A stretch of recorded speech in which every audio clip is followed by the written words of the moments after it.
Stage families. Natalie Hudson jumping on to just give you an update as we enter week 2 of our social Dance to Sing. Thank you for all of your wonderful, kind, and encouraging emails, text messages, Facebook messages, pictures, and live stories that we've been tagged in. I know as a teacher myself, it's been so encouraging and so motivating um, to us, and is actually this interesting relationship is making us as teachers more creative, and so we're getting extra excited about the content that we're going to be putting out over this weekend. It looks like the next couple of weeks we are continuing to use Sumner County Schools as guidelines. So we are prepared to be teaching in through Google Classrooms and YouTube throughout all of April, if need be, hoping and praying for miracles. But we are preparing to do that.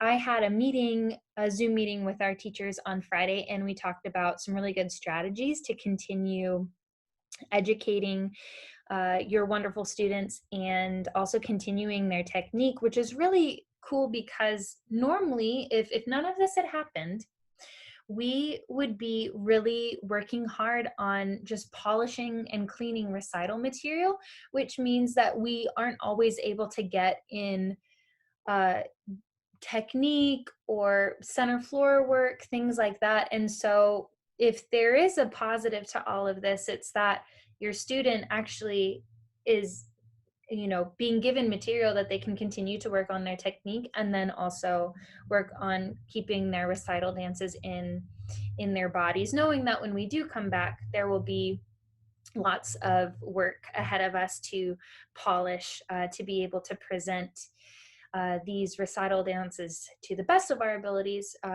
potentially having lost 5 to 6 weeks of regular class. So, but we are going to have some sort of a recital, unless somewhere we hear that we're living the rest of our lives like this. We really believe that it's important to have a recital for the students, for the teachers, for you guys. You guys have invested so much money and time, class time, costumes, that we'll see what we have to do. We may have to get super creative, but we will have some sort of an end of the year performance of some kind. So we are still working towards that. What that does potentially change is our timeline for photo week, because that was supposed to be in the next week. I think like the second official week of April was when we were supposed to have photo week. So we're going to be releasing information over the next couple of weeks on what our plan is for that. We would still like to be able to produce some kind of yearbook for the students, and so that may, I'm working with Megan right now, but we know that having students come in for pictures right now is not wise. So we're going to be creative with that. So I will have more information to you soon. We also will be taking Give to Gallatin, our dance scholarship fundraiser, online as well. So Megan and Jordan are working on all of the schedules, and I'm gonna learn to edit some footage and stuff, so we're all we're all growing in lots of ways, not just as dance teachers around here, but we will be taking that virtual as well. We believe that this is the time to, our motto is always make it work, and we sure are making it work in some capacity. We all are. It's awesome. So more information coming to you about that. And then also for billing, we are going to change up our timeline a little bit, because May is still so uncertain. And so we're going to wait to post for May tuition until maybe the middle to end of April, once we know if we'll be able to be back in a physical classroom space. So for my families who normally hop on like as soon as I post tuition on the first of the month, you guys are so wonderful. But it'll probably be the middle to the end of the month, once we know something a little bit more certain. And other than that, I just kind of wanted to go through some FAQs from this week involving Google Classrooms. I think the majority of everyone was able to get on and access class material without any hiccups. But for anyone that maybe this is the first week that they're attempting it, I wanted to just give some kind of things of what we've learned this week. So first, our material is pre-recorded and then uploaded to YouTube and scheduled to post at a certain time. We had 2 classes last week that did do a live Zoom meeting because they're really interactive and it involves the students being able to talk and discuss things. So you may have some classes this week that continue to do that, or new classes that continue to do that, but most likely they won't actually be a live dance class. It'll just be an opportunity for the students to hop on and say hello to their friends, because I know as an adult this has been really hard, and I'm really feeling for our students, especially in middle school and high school, who are, we've got some elementary in there too, but our middle and high school, we've got students that typically are at center stage 4 days a week. So I know that this has been extra hard on them. And so anyway, I was like, where was I going? So all of our footage is pre-recorded. So what this means is your student can, if the material is uploaded to their classroom before their class time, they absolutely can take their class then. But they also, if you have a family night scheduled for Monday during their normal class time, they can also take their class on Tuesday or anytime during the week. We had some families that they were like, I know you took your class on Monday and it's Thursday, but I'm going to have you take your Monday classes again because I need you to take your Monday classes again. So this material is available to you, and your students can take the class as many times as they would like. So it doesn't go away. Some teachers, I know for me, I've just moved my classes from last week down into a little bucket that says past classes, so that I can have all of my new classes for this week kind of being at the forefront of the classwork page. So yes, so don't worry if you're not able to hop on.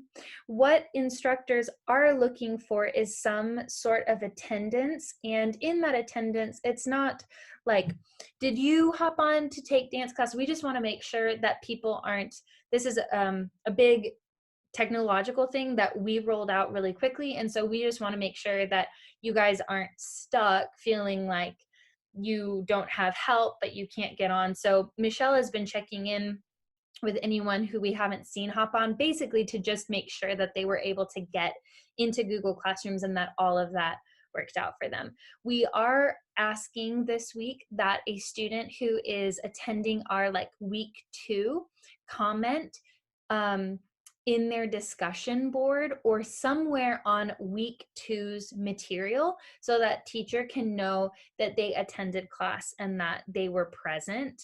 That'll just help teachers for strategy for recital once we get back into a physical classroom, knowing if they have to potentially reteach material or if they're able to just turn on the music and it's just cleaning and polishing.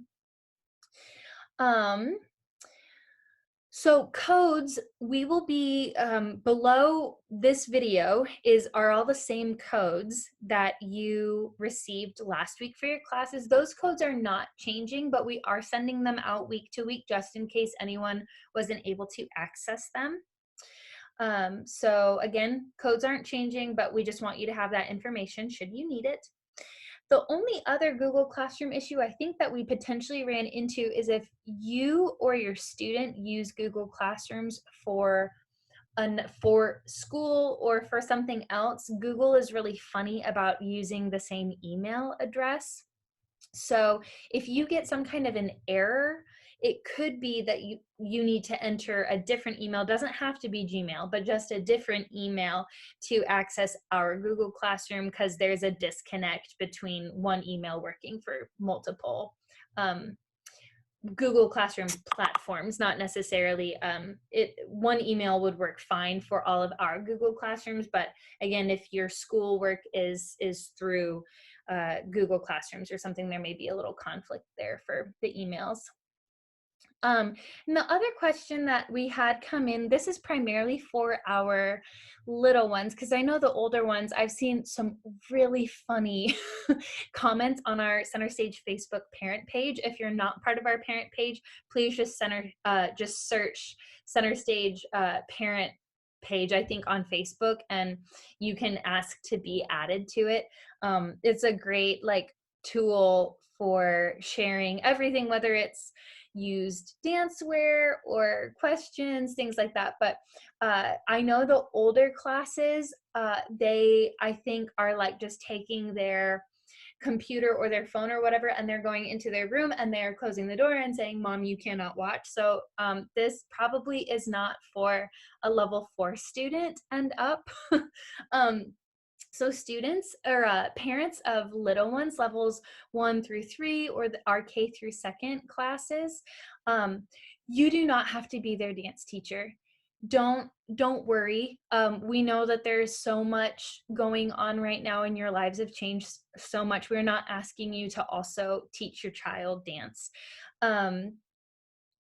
If it's easier, again, because these videos are pre-recorded, if it's easier, you can turn on, Miss Joyce's class or Miss Emma's class, and they can take the class. They can take the class for 2 to 5 minutes. And if, they're not super interested in that, you can hit pause and go do something else. And then when they're ready, they can come back and watch a little bit more. Don't feel like they have to watch that class material and do the whole 55 minutes in one sitting. We know that this is probably really, strange for them, because they're like, well, that's my dance teacher, but I'm used to seeing Miss Joyce in the yellow room, and now she's in my living room. And so anyway, they don't have to sit and watch it in one sitting. Those that class work is available to you anytime. We had some concerns about attention span, and they're 3, they're 4, and the only difference, well, I will say, you have some students who walk in, few and far between, that are, they know that they're going to be the next prima ballerina at 3 years old, and they're focused for that whole 55 minutes. Those children do occasionally come in through the door. But most of our students, we understand that they're 3 and they're 4, and that they need different activities. And so I would say the biggest difference here is that when that happens in the classroom, our teachers are excellent at strategy and giving them something else to work on and keep their attention. And we know that a video or a pre-recorded, film is definitely not going to do that. So you guys do whatever is best, but please do not stress about making your child, stand in front of the TV and do a whole 55-minute class if they just can't. Feel free to break it up into however many things, or if that there's a really fun dance game that they like and they need to get their wiggles out, maybe have them do that, for that part of the day or whatever. But please don't worry about needing to also be their dance instructor as well. So I think that's it. I'm gonna try and do one of these every week, as we kind of have a little bit more information and know what's going on. But please know that we think about you guys constantly. It is it is killing us to not be in a physical classroom with your students. And so the fact that they are taking the classes that we're filming for them is so encouraging and keeps us going. And we're so thankful for our Center Stage family, and we love y'all and just hope that you guys are out there safe and enjoying your time together with your family. And we hope to see you guys back in our physical space very, very soon. Have a wonderful day.